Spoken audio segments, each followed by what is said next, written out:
فاعوذ باللہ من الشیطان الرجیم بسم اللہ الرحمن الرحیم۔ حضرت العلامہ مولانا افتخار اللہ صاحب مصباحی رضوی مدظ اللہ العلی، برادر اکبر، عالمی شہرت یافتہ ثنا خوان رسول، بلبل باغی مدینہ الحاج قاری محمد رضوان خان صاحب، وہ ہمیشہ نقش رہے روے یار آنکھوں میں، وہ نور دے میرے پروردگار آنکھوں میں، کہ جلوگر رہے رخ کی بہار آنکھوں میں۔ انہیں نہ دیکھا تو کس کام کی ہے یہ آنکھیں، کہ دیکھنے کی ہے ساری بہار آنکھوں میں۔ نظر میں کیسے سمائیں گے پھول جنت کے، کہ بس چکے ہیں مدینے کے خار آنکھوں میں۔ فرشتوں پوچھتے ہو مجھ سے کس کی امت ہو، یہ دیکھ لو دیکھ لو یہ ہے تصویر یار آنکھوں میں۔ اور پیا ہے جام محبت جو آپ نے نوری، پیا ہے جام محبت جو آپ نے نوری، رہے گا اس کا ہمیشہ خمار آنکھوں میں۔ جس آیہ کریمہ کے حصے کی تلاوت کی گئی ہے، اللہ تبارک و تعالیٰ اس کے متعلق مجھے حق کہنے اور آپ سب کو حق سن کر اس پر عمل کرنے اور اسے عام کرنے کی توفیق عطا فرمائے۔ اللہ تبارک و تعالیٰ نے انسان کو بڑا خوبصورت سا وجود عطا فرمایا ہے، اور انسان کی خوبصورتی پر مشیت میں 4 قسمیں اٹھانے کے بعد حسن انسان کو یوں بیان فرمایا ہے، والتین والزیتون وطور سینین وہذا البلد الامین لقد خلقنا الانسان فی احسن تقویم۔ تین کی قسم، زیتون کی قسم، طور سینہ کی قسم، بلد امین کی قسم، ہم نے انسان کو اچھی صورت پر پیدا کیا، انسان کو خوبصورت بنایا۔ انسان کا پورا وجود خوبصورت ہے۔ اللہ کی مخلوق میں انسان سے بڑھ کر کوئی خوبصورت نہیں ہے۔ اگر انسان سے بڑھ کر کوئی خوبصورت اللہ کی مخلوق میں ہوتا تو اللہ تبارک و تعالیٰ اپنے محبوب کو اسی شکل کے لباس میں بھیجتا جو اللہ کی مخلوق میں سب سے زیادہ خوبصورت مخلوق ہوتی۔ حضرت انسان کے بشر میں، حضرت انسان کے لباس میں، لباس بشر میں اللہ نے اپنے محبوب کو بھیجا۔ اس کا مطلب یہ ہے کہ اللہ کے نزدیک حضرت انسان سے بڑھ کر، لباس بشر سے بڑھ کر کوئی حسن ہو ہی نہیں سکتا۔ اسی کو حضرت بیدم شاہ وارسی رحمت اللہ علیہ نے بڑے خوبصورت لب و لہجے میں بیان فرمایا ہے۔ کہتے ہیں اب آدمی کچھ اور ہماری نظر میں ہے، اب آدمی کچھ اور ہماری نظر میں ہے، جب سے سنا ہے یار لباس بشر میں ہے۔ جب سے سنا ہے یار لباس بشر میں ہے، تو لباس بشریت بڑا خوبصورت ہے۔ حضرت انسان کو اللہ نے بہت حسن اور جمال عطا کیا ہے، اور انسان کے وجود کے اندر اللہ رب العزت نے جو آنکھیں عطا کی ہے وہ بڑی خوبصورت ہے، بڑی حسین ہے۔ انسان کے وجود سے اگر آنکھیں ختم ہو جائے تو پھر انسان کا وجود گویا کہ جہنم کدا بن جاتا ہے۔ اس کی زندگی جو ہے اللہ اکبر جہنم کدا بن جاتی ہے۔ کہنے والوں نے کہا ہے کہ نین ہے تو چین ہے، اور نین نہیں تو چین نہیں۔ انسان کی زندگی اکثر آپ نے نابینا لوگوں کو بھیک مانگتے دیکھا ہوگا، اکثر بغیر آنکھ والوں کو آپ نے غربت اور افلاس کی زندگی گزارتے ہوئے دیکھا ہوگا۔ آنکھوں کی بڑی اہمیت ہے۔ انسان اپنی زندگی کا مکمل لطف اگر اٹھانا چاہتا ہے تو وہ آنکھوں کے ذریعے سے بہت زیادہ اپنی زندگی کو لطف اندوز کرتا ہے۔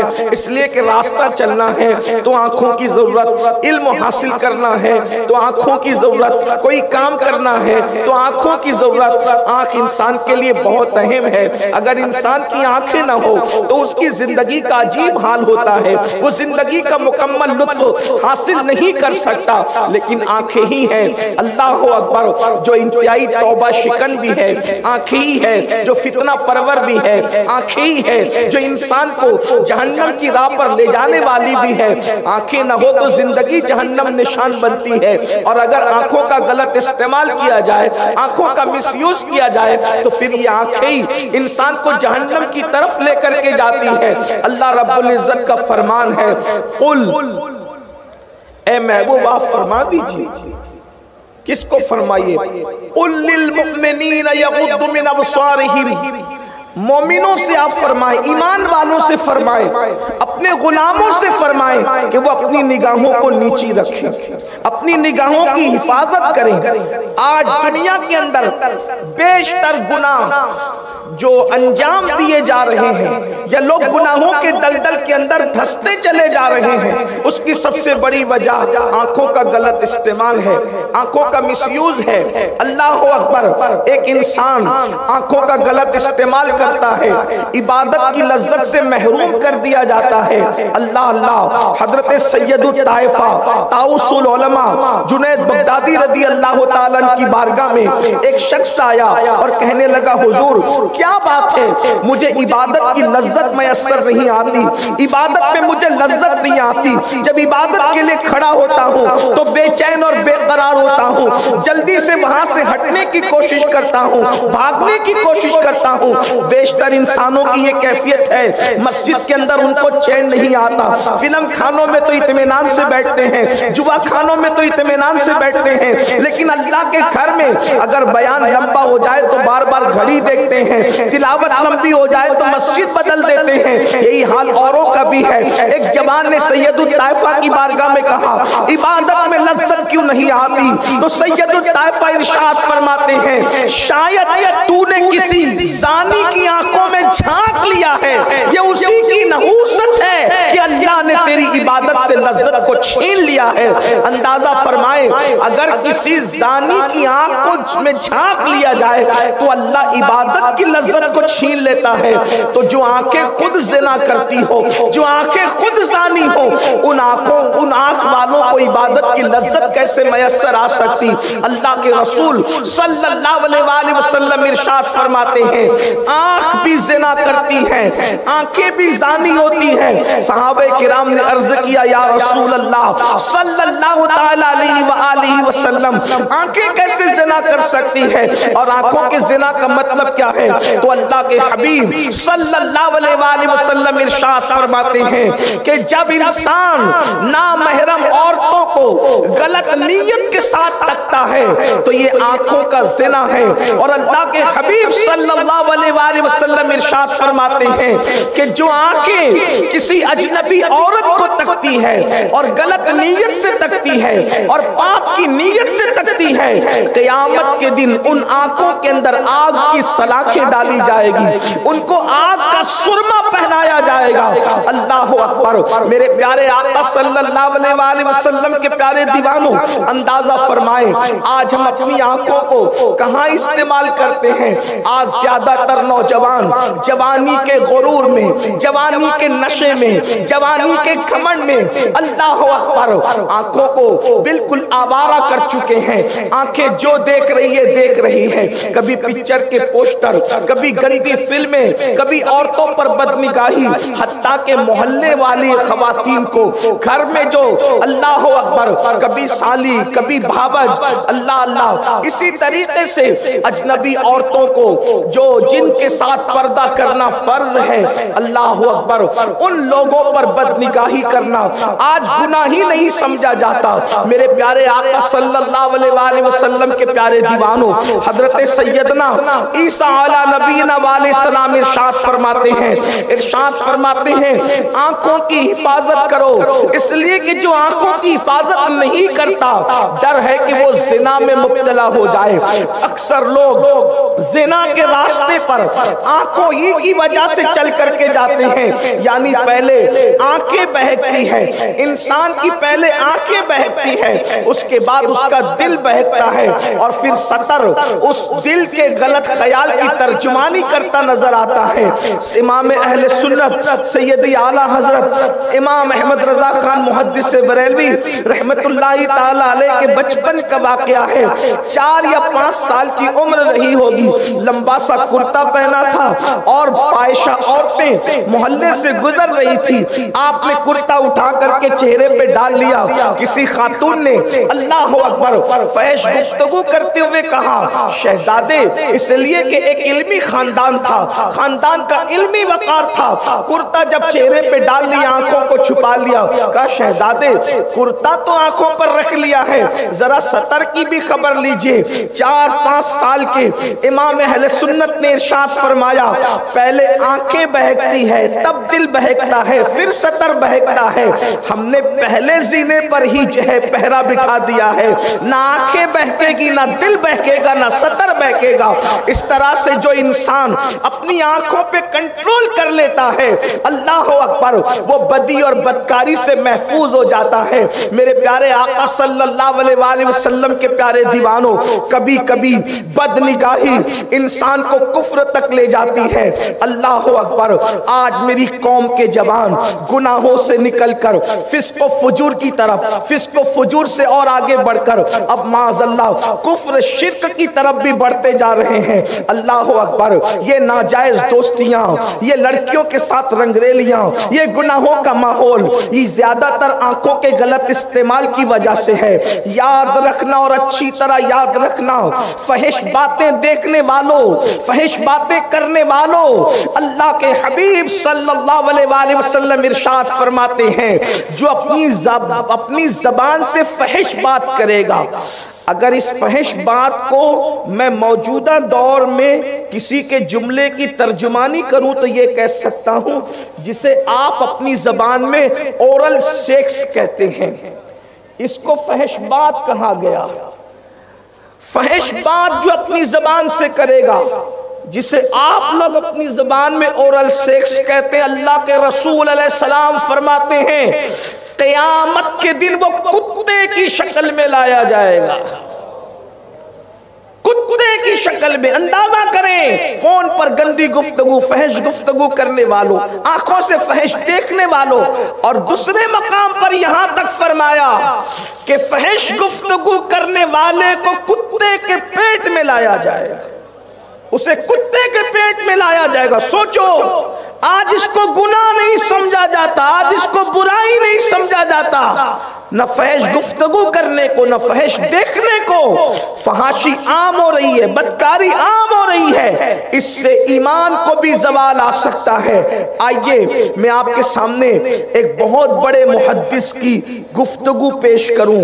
اگر آنکھوں کو کنٹرول نہ کیا گیا تو کبھی کبھی یہ آنکھوں کا مس یوز انسان کو کفر تک لے جاتا ہے، کافر اور مرتد تک بنا دیتا ہے، ایمان چھین لیتا ہے۔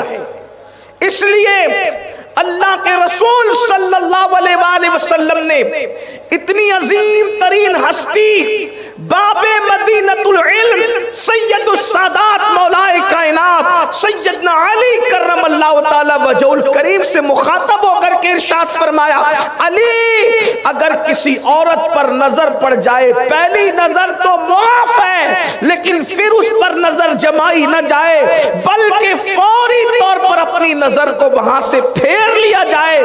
اگر دوسری نظر میں عورت کو دیکھا گیا تو یہ شیطان کے تیروں میں سے ایک تیر ہے، اور شیطان کہتا ہے میرا سب سے کامیاب تیر کمان آنکھوں کا غلط استعمال ہے، جب میں یہ استعمال کرتا ہوں تو یہ میرا تیر کبھی خطا نہیں جاتا۔ بڑے بڑوں کا ایمان لوٹا آنکھوں کے غلط استعمال کروا کر۔ حضرت عیسیٰ علیہ السلام نے تو اتنی احتیاط بتائی، بعض لوگ ان خیالات کو دقیانوسی خیالات کہنے لگتے ہیں معاذ اللہ، اور وہ بڑے روشن خیال بنے ہوئے۔ یاد رکھنا اللہ والوں کا خیال کبھی دقیانوسی نہیں ہو سکتا۔ جس روشن خیال کی طرف تم جا رہے ہو نام نہاد روشن خیال، وہ دقیانوسیت ہے، یہ نہیں۔ اسلام دقیانوسیت کیسے ہو سکتا ہے؟ سیدنا عیسیٰ علیہ السلام ارشاد فرماتے ہیں کہ عورت کو دیکھنے سے بھی بچو جو اجنبی اور نامحرم ہے۔ عورت تو عورت ہے، عورتیں جو کپڑے پہنتی ہے اگر وہ کپڑے بھی کہیں رکھے ہو تو اس کو بھی دیکھنے سے بچو کہ اس سے بھی دل میں شہوت اور زنا کے جذبات پیدا ہوتے۔ اتنے تقوی کی بات کی حضرت عیسیٰ علیہ السلام نے کہ اگر عورت کے کپڑے کہیں رکھے ہو تو اس کو بھی دیکھنے سے بچو. اور یہاں تک کہ پھر تقوی کی بات فرماتے کہ یہ بھی تقوی ہے کہ اگر عورت کہیں سے بیٹھ کر کے اٹھ جائے اور وہ جگہ ابھی اس کے بیٹھنے سے گرم ہو تو وہاں بھی نہ بیٹھا کرو، کیونکہ وہاں بیٹھنے سے بھی دل میں زنا کے جذبات پیدا ہو سکتے. یہ پاکیزگی کا تصور ہے اسلام میں. تو میں عرض یہ کر رہا تھا اس لیے کہ ابھی قبلہ حضور امیر محترم کی آمد ہوگی، تو اس لیے میں اپنی گفتگو کو بہت اختصار کے ساتھ کر کے کہ اگر کوئی بہت بڑا انسان بھی اپنی آنکھ کے حوالے سے بے فکر ہو جائے تو وہ بھی آنکھوں کے فتنے میں مبتلا. آنکھ کا فتنہ بڑا خطرناک ہے. جو بات میں بیان کرنے جا رہا ہوں اس کو علامہ ابن الجوزی نے بھی بیان فرمایا اور بھی بہت سارے بزرگوں نے اپنی کتاب میں لکھا، جس کو بطور مفہوم اس کے خلاصے کے طور پہ میں پڑھنے جا رہا ہوں. ایک بہت بڑے بزرگ تھے بغداد معلیٰ کے اندر، 30,000 حدیثیں ان کو سند اور متن کے ساتھ زبانی یاد تھی. بڑے محدث، عالم، فقیہ اور اپنے وقت کے بڑے فقہاء میں ان کا شمار ہوتا تھا، اور قرآن مقدس کو 7 قرأت پر تلاوت کرنا جانتے تھے. یعنی کہ وہ قرأت 7 سے قرآن مقدس کی تلاوت جانتے تھے اور حافظ قرآن تھے. بڑے زاہد، بڑے عالم. توکل میں اپنی مثال آپ.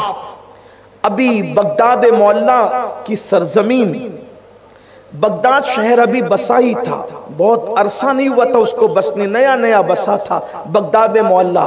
عروس البلاد، جیسے ممبئی ہندوستان میں عروس البلاد کہلاتا ہے، ویسے عراق کی سرزمین پر بغداد عروس البلاد تھا. اور وہاں پر شیخ ابو عبداللہ اندلوسی، یہ اپنے زمانے کے بہت بڑے خطیب، فقیہ، محدث اور اتنے بڑے زاہد اور عابد تھے کہ ہزاروں لوگ آپ کے مرید اور ہزاروں لوگ آپ کے شاگرد تھے. آپ نے حج کا ارادہ فرمایا.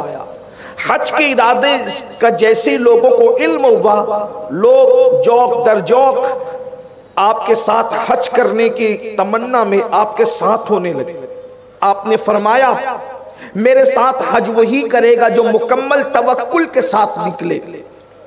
ہزاروں شاگردوں کو لے کر کے نکلے اور آپ ان کی اہمیت کا اندازہ اس بات سے لگائیں کہ اتنے معتمد اور اتنے مستند وہ فقیہ اور محدث تھے کہ حضرت جنید بغدادی اور حضرت ابو بکر شبلی جیسے لوگوں نے بھی چاہا کہ ہم بھی حج کے لیے جا رہے ہیں تو انہی کے ساتھ ہو جائیں. اس سے آپ اندازہ کر سکتے ہیں جنید بغدادی اور حضرت ابو بکر شبلی یہ کیسے لوگ ہیں. اپنے دور کے صوفیاء کے امام ہیں یہ لوگ.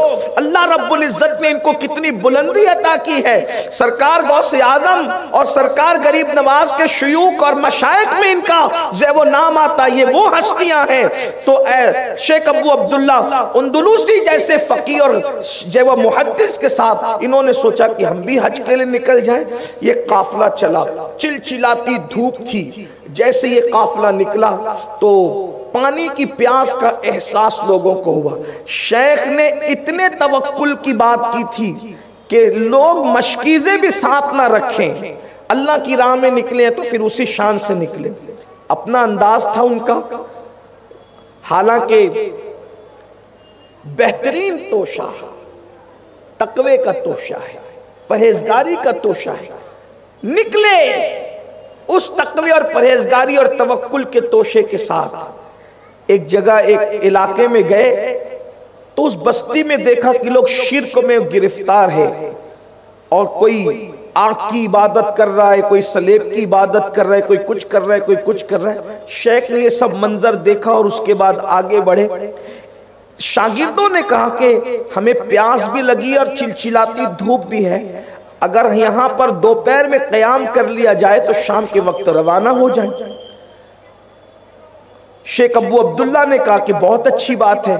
لوگ رک گئے اور گرجا کے نیچے جو دیوار کا سایہ تھا وہیں پر لوگوں نے پڑاؤ ڈال دیا. شیخ کو احساس ہوا کہ میرے شاگرد اور قافلے والے پانی کے حوالے سے بے چین اور ان کو پانی ملتا نہیں. تو وہ مٹکی لے کر کے پانی کی تلاش میں نکلے. جیسے وہ پانی ڈھونڈنے کے لیے نکلے اور پانی کی تلاش میں گئے تو انہوں نے کیا دیکھا؟ ایک بڑا سا تالاب ہے اور تالاب پر جو ہے کچھ لڑکیاں ہیں اور بڑی حسین و جمیل اور خوبصورت ہیں، اور وہ پانی بھر رہی ہیں، اور ان تمام لڑکیوں کے اندر ایک اور لڑکی ہے جو بڑی حسین و جمیل اور حسن کی ملکہ ہے۔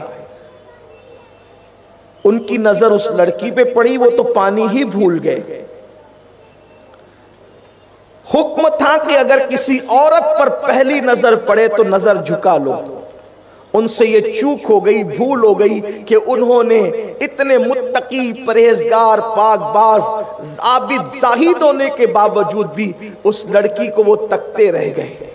حالانکہ اللہ کے رسول صلی اللہ علیہ وآلہ وسلم فرماتے ہیں جو کسی عورت پر، خوبصورت عورت پر نظر پڑے اور یہ سوچ کر نظر جھکا لے کہ اللہ دیکھ رہا ہے، اللہ پاک اسی وقت اسے بے حساب جنت نعیم کا مستحق قرار دیتا ہے۔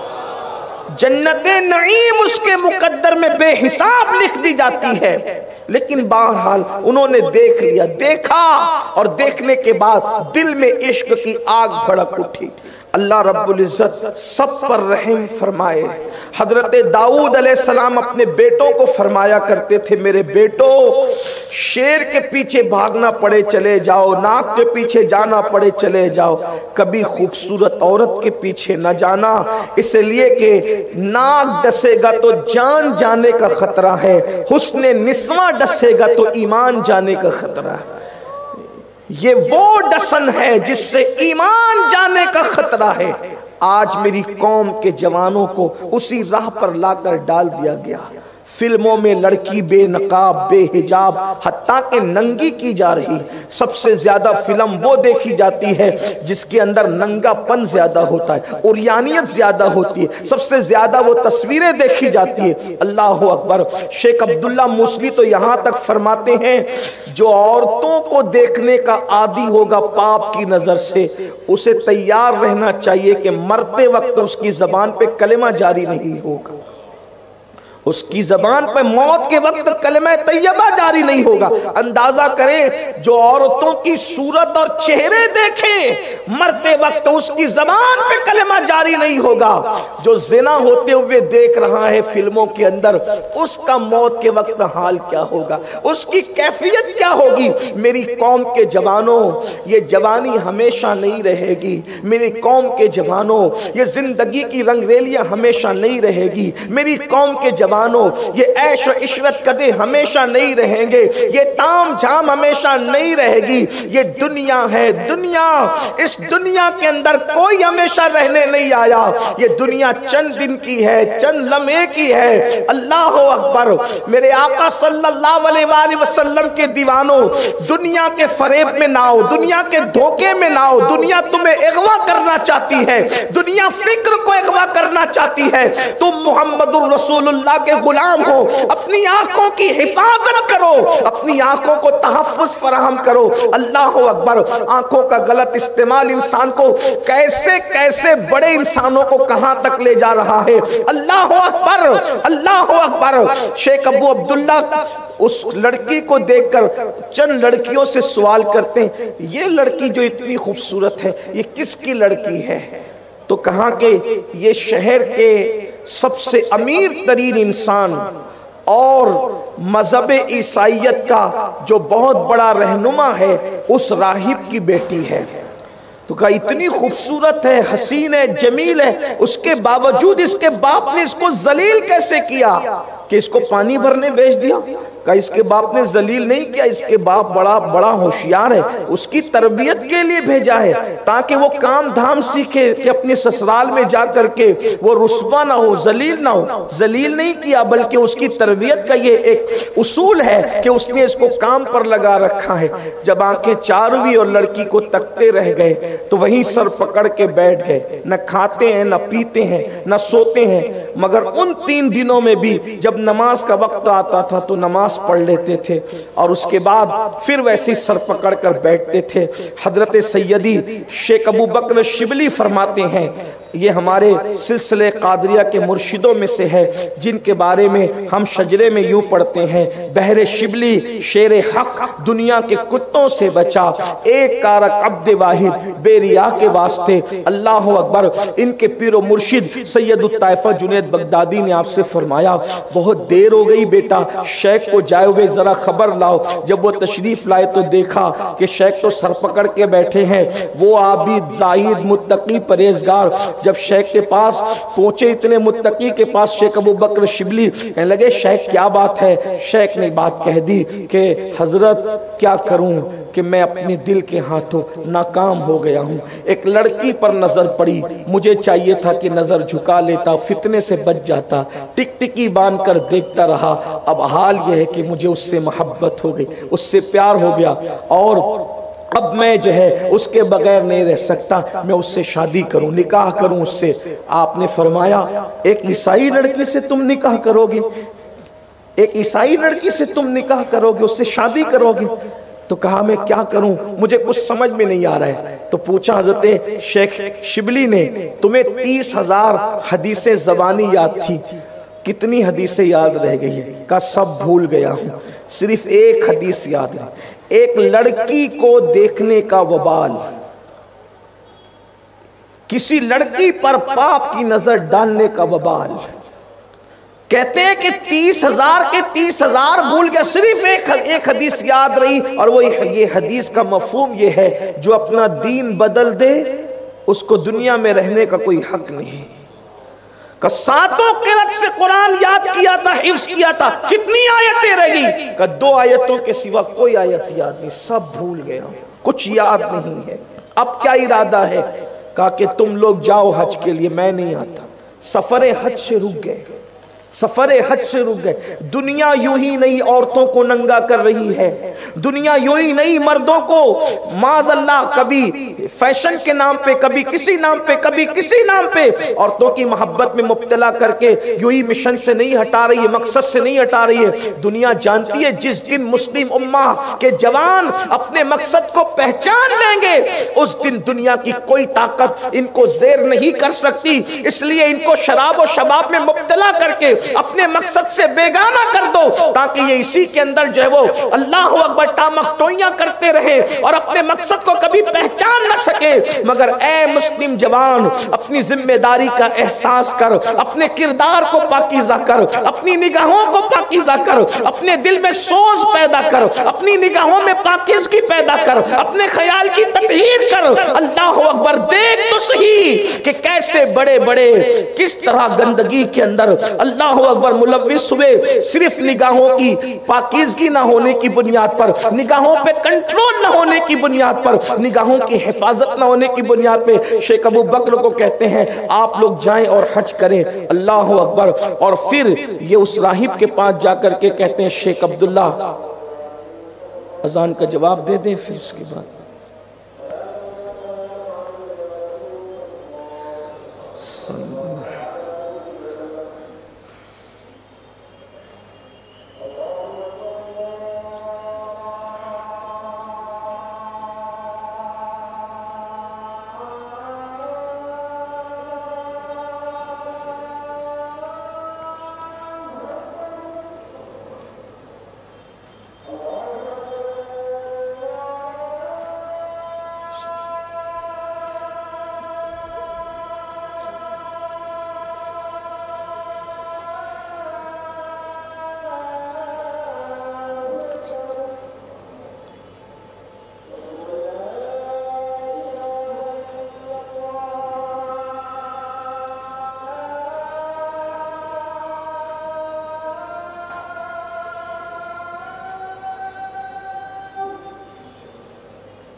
اللهم رب هذه الدعوة التامة والصلاة القائمة آت سيدنا محمد الوسيلة والفضيلة والدرجة الرفيعة وبعث مقاما محمودا الذي وعدت وارزقنا الشفاعة يوم القيامة إنك لا تخلف الميعاد.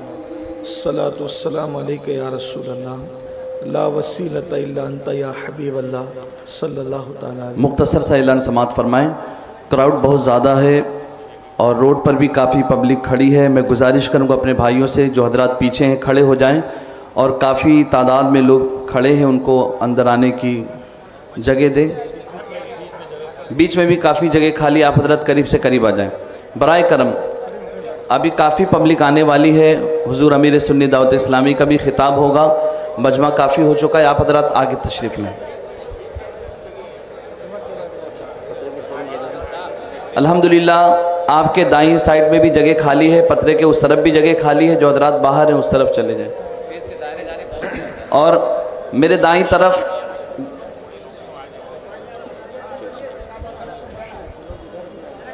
اگر آپ بیٹھ گئے ہوں تو پھر ایک بار بلند آواز سے درود شریف پڑھ لیں تاکہ گفتگو آگے بڑھے.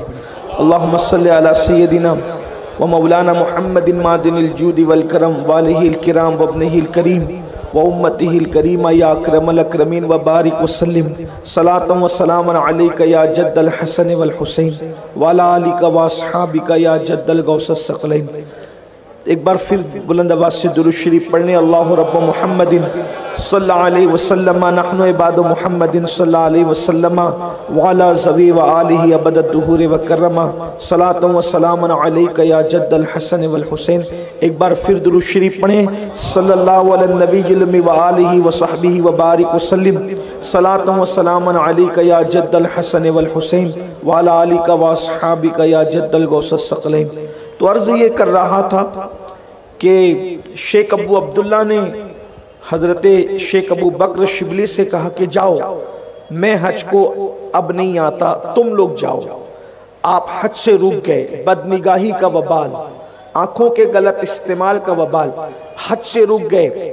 اور اس کے بعد صرف اسی پر بس نہیں, جب یہ خبر شاگردوں میں ہوئی تو سب رونا پیٹنا مچ گیا, آہو بکا کرنے لگے, بے چین ہو گئے. بہت سمجھایا, شاگردوں نے حدیثیں پیش کی, قرآن کی آیتیں پیش کی اور کہا کہ آپ کر کیا رہے ہیں؟ ایک عیسائی لڑکی کی محبت میں آپ سفر حج سے رک رہے ہیں. اتنے بڑے قافلے کو, مریدین, خلفاء اور شاگردوں کے قافلے کو آپ چھوڑ رہے ہیں. ان کی آنکھ میں آنسو آ گئے اور کہنے لگے کیا کروں, اللہ رب العزت کی خفیہ تدبیر ہے. اللہ اکبر, خدا کی شان, میں کیا کر سکتا ہوں مجھے نہیں پتا.